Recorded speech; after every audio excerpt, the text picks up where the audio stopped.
Good morning, good afternoon, good evening, wherever you are, whatever you're doing, and welcome to the first post-conference presser of the new season. I'm your host, Dave Davis, coming to you from a pretty sunny Edinburgh, and I'm looking forward to this because it almost feels like we're back in the groove, doesn't it? It's not a competitive game, I appreciate, on Sunday. I know it's for a trophy. It's a glorified friendly, as many would say. But we had Arne Slot's press conference on the Friday.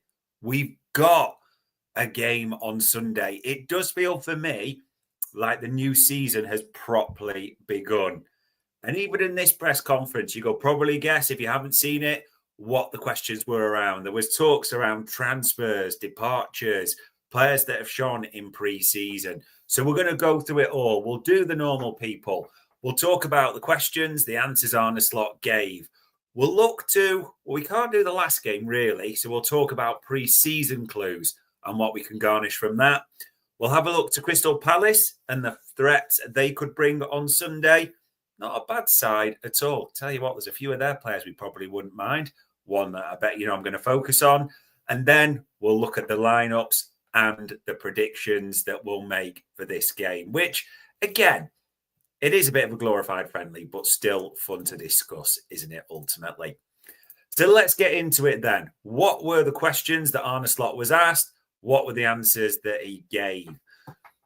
Of course, it was always going to open with a transfer. Alexander Isak, of course, got mentioned, didn't he? That was always coming to the mix. There's probably no doubting, as I'd said last night on a few pods, what Arne Slot was going to do. He was going to straight back these straight down the ground. But he got asked quite a few questions in one by Vinny O'Connor. Let's see and listen to what he said. These are a lot of questions in one. As you know from me, and I think every manager works like this, you never talk about players that are not yours. So I can talk to you about Hugo, which we've signed recently and has done really well till now. We are very happy with the squad we are having. And there's every reason to be happy about that because we won the league last season. Okay, players left, but we've brought players in as well. And youngsters are doing good. So at this moment of time, Darwin might leave indeed, but things are not signed yet. So you need to wait maybe a few days before that's completely done. But there is indeed a chance that he's going to leave. Do you think there will be more incomings between now and the end of the transfer window, though? Because I appreciate that Ryan, Andy Robertson, and Endo can all play at centre half, but it appears that you could also still do with us. Do you feel you need to bring in another option at centre half as well? Few things to unpack there early doors, wasn't there? Yeah, absolutely. He's not going to tell you that players were interested. Of course, he's going to say we're happy with the squad, but we all know which player. We're still waiting for these Geordies to sign a striker, aren't we? But just on that point, literally as I was going live, this just got tweeted by David Ornstein there that Newcastle are considering a move to sign Samu from Porto. The 21-year-old is high amongst a short list of attacking options, although it's almost taking the mickey to call anything Newcastle have a short list after about 8,000 rejections. But anyway, no formal approach or guarantee it happens, but the Spanish international is liked by Newcastle. So maybe, just maybe, there might be something developing on this, but you wouldn't put any money on it with the Geordies just now. So yeah, he's never going to talk about Alexander Isak that way, was he, or directly. What he was quite happy to talk about, and it's no secret, isn't it? Darwin Núñez is leaving. The fee has been agreed with Al Hilal. It's 46 million plus some unconfirmed add-ons. No one wants to tell you what those add-ons are, do they particularly? But hey-ho, maybe there's something in that, and working with the PIF and all the other conspiracy theories that abound from this. But a standard answer. There was a few other things he gave in his presser, which were worth mentioning as well. And you heard that question just asked there. Defenders. Are you happy with those? Could you do with a sign in there? This is what he said, as it's there on the screen. He was talking about Endo and Gravenberch because they were asked about. They can definitely play there as well. You forget to mention Joe Gomez, who has a minor injury at the moment and will be back with us very soon. There are numerous options to play there. Not kidology, but the right line. And I don't know why anyone would expect him to say any different. You're not going to get some truth serum, are you, on Arne Slot, where he's like, yeah, I sold Kwanzaa, didn't fancy him, want another one. Just Crystal Palace are messing about on Gay in the price. So he's never going to say something, of course, like that, isn't he? He's going to big up almost the options within his squad. It's interesting, though. Joe Gomez will be back with us very soon. Doesn't sound like it'll be in time for this weekend in the Community Shield, but let's take that as a positive for what it is. So that gives us 2/3 senior centre-halves available in that regard. But Endo and Gravenberch as well, they do seem to be almost, as it stands right now, in the rankings 4 and 5. We're all clear on this. I don't think there's any doubt. We've seen even the reports from Paul Joyce today. Liverpool are looking at centre-halves, aren't they? They like Giovanni Leone, the young Parma Italian international, 18 years old. They like Mark Gay, Crystal Palace. It feels like it's going to be one of those, again, as a lot of people are suggesting, once the Community Shield's out the way, possibly it might accelerate on Mark Gay. But we want a centre-half through the door quickly, don't we? We are just one knock away from a senior centre-half to the two men on the screen, potentially being one of the options there at centre-back. As much as they're popular characters for fans within the dressing room and all that, we don't want to see either of those at centre-half regularly. We just don't. Fingers crossed this gets sorted very soon and we're talking about a new centre-half through the door as much as we're wanting a new attackers through the door as well. What else was he asked about? Because naturally there was updates, team news. Alexis McAllister got asked about. Now he's been on his own almost a little bit at times, recovering, just started to play a few minutes in the friendly. And Arne Slot did say he will be in the squad. He was out for 2 months or longer. He trained with us, played 30, 45 minutes. Starting is possible, but not for 90 minutes. Fair enough. That is exactly what you would probably expect from where he is at this stage. But don't forget, there's this game on Sunday, followed by the Friday night on game against Bournemouth, Anfield under the lights. Ryan Gravenberch is suspended for that one. So you do want, naturally, not that you won't want him starting anyway, but you know what I mean. You want Alexis McAllister as a boss like ready to go for that Bournemouth game, which is more important. So whether he starts or not, it's managed minutes, but he's going to play minutes in this game, definitely. We'll see where it is. And I'll give my opinion on where I think or if he will start. Love this. He was asked, of course, he was going to be asked about the youngster who's torn it up this summer, Rio and Gamoa. And he was calm, relaxed as ever. He said, "You never know how an individual handles the spotlight. A year ago, Trey Ione scored against Sevilla when only 17. They have an incredible chance to work alongside Virgil van Dijk and Mo Salah every day. We try to develop them the best way we can, and we need to take care of them. New players coming in have already experienced that the intensity levels are quite high, but it's been a promising start." Yes, it has. I don't think anyone's, not liked what they've seen in pre-season. There's been bits of skills. I don't know if anyone's seen the inside training videos, but Frimpong called Rio and Gamoa Mr. One-on-One the other day, didn't he? Which I thought was quite funny. This kid has been impressive. And part of the debate or the discussions, the thought process for many fans this summer has been, is this kid going to get minutes? How many minutes? Are we putting too much pressure on him? The pathway word. And we're not going to talk about Bradley Barcola just yet or in this one, because that's maybe a different discussion. But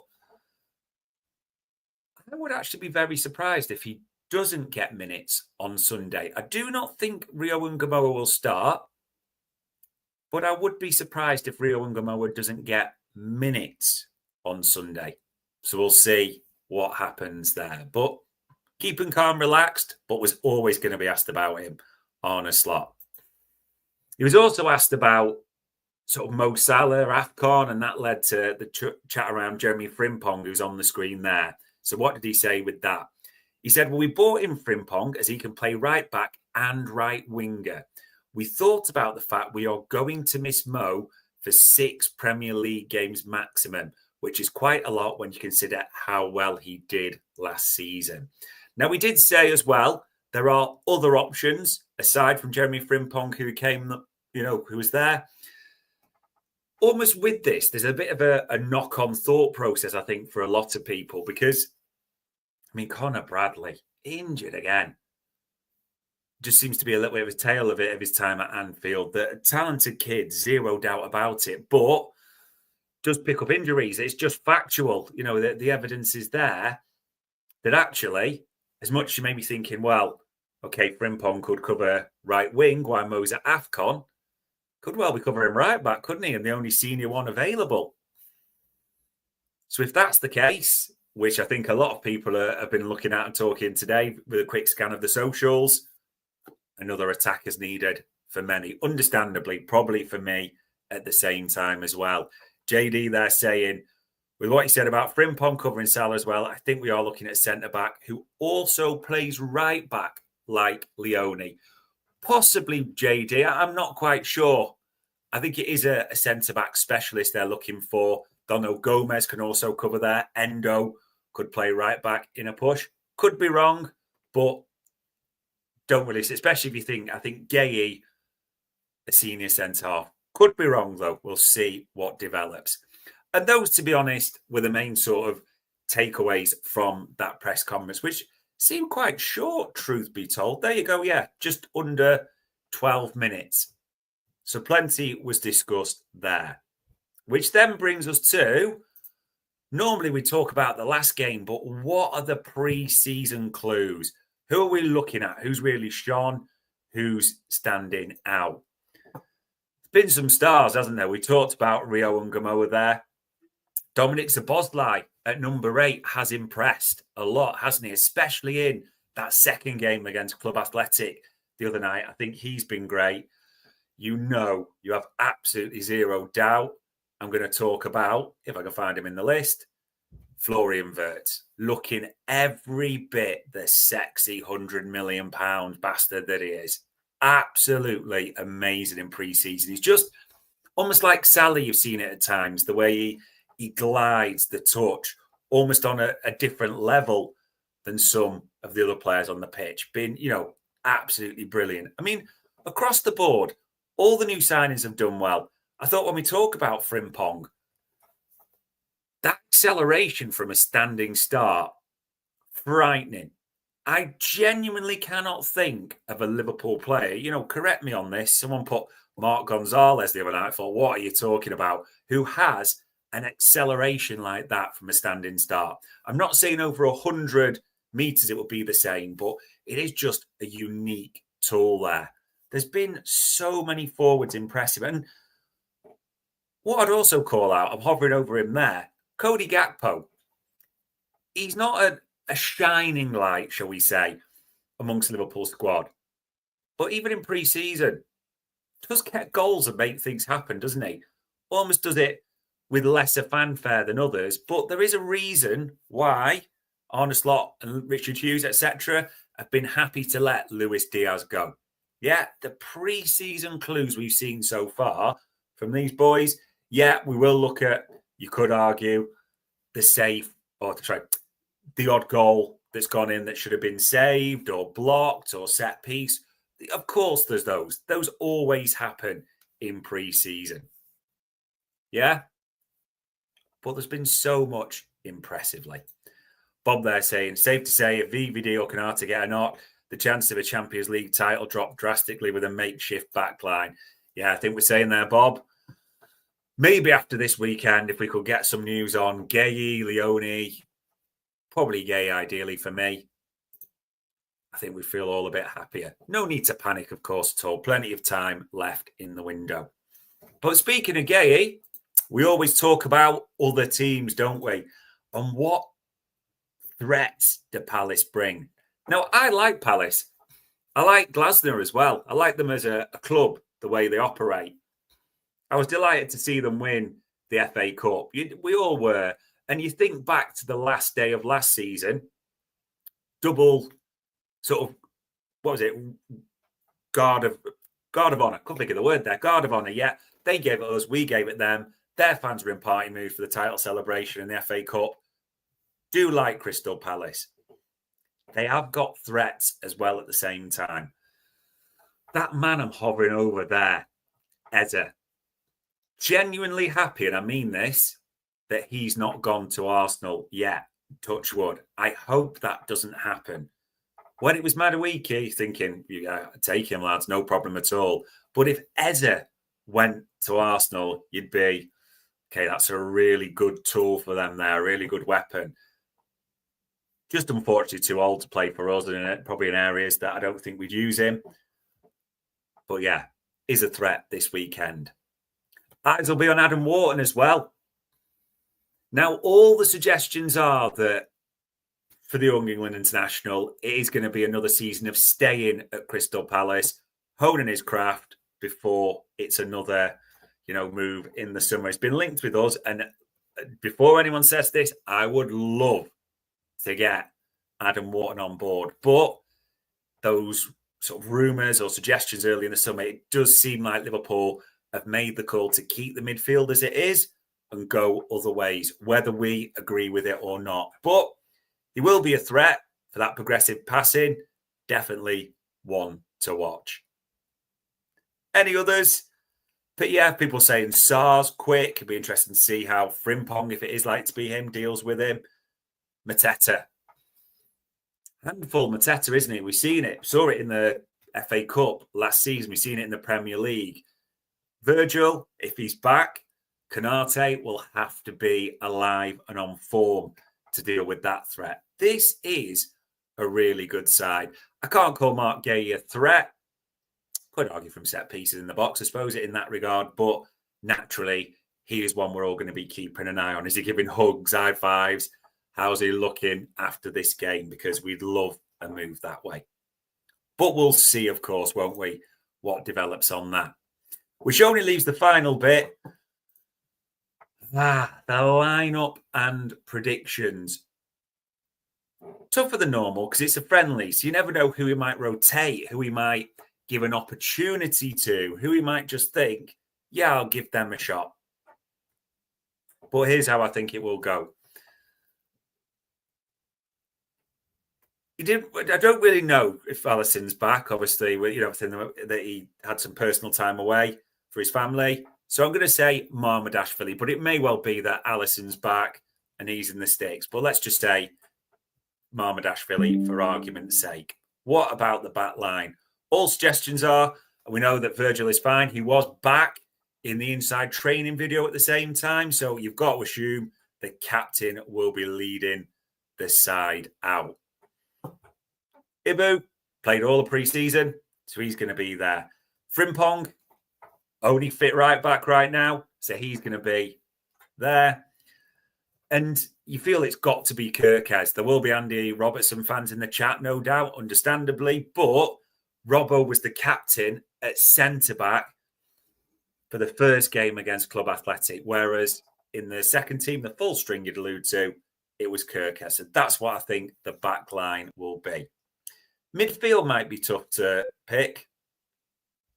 Gravenberch, Szoboszlai is the double pivot for me, with Wirtz as the 10. That's what I think it will be, with, as we know, Alexis McAllister is going to step onto the pitch at some point, isn't he, in this game? We see Harvey Elliott from the bench, maybe. Looked like he had a foul. Possible, but that's what I think the midfield will be. Which then leads to the forwards. Well, the odds are Darwin Núñez isn't going to be there by the sounds of it, on his way to Germany. The odds are that Chiesa will be, but just more of an option or to rest. So I think similar against Bilbao, Gakpo from the left, Mo Salah from the right, and Hugo Ekitike, the palindrome master, up front in the striker role. That's what I'm going. Marmadashvili, Frimpong, Kirkez on the flanks. VVD, Ibu in the middle. Szoboszlai, Gravenberch, Florian Wirtz to be the midfield triumvirate. Gakpo left, Salah right, Ekitike in the middle. Of course, players coming on, like we say, Maka and others to gain minutes. Maybe Ben Doak even. He's been linked with Palace before, hasn't he? What if they do a deal even on the day? Who knows? There's a lot of things to watch out for right now and keep an eye on, isn't there? But there we go. Arne Slot gave nothing away. We can guess on the lineup. I don't think there'll be too many surprises, but with Liverpool, you never know. Positives, it sounds like Joe Gomez is close to being back. Darwin Núñez sounds pretty much gone, close to completing. Liverpool, well, in just over 48 hours, they will definitely be paying in the Community Shield against Crystal Palace. I enjoyed that one because on Friday, the 8th of August, that was the first of the season's post-conference presser for Anfield Index.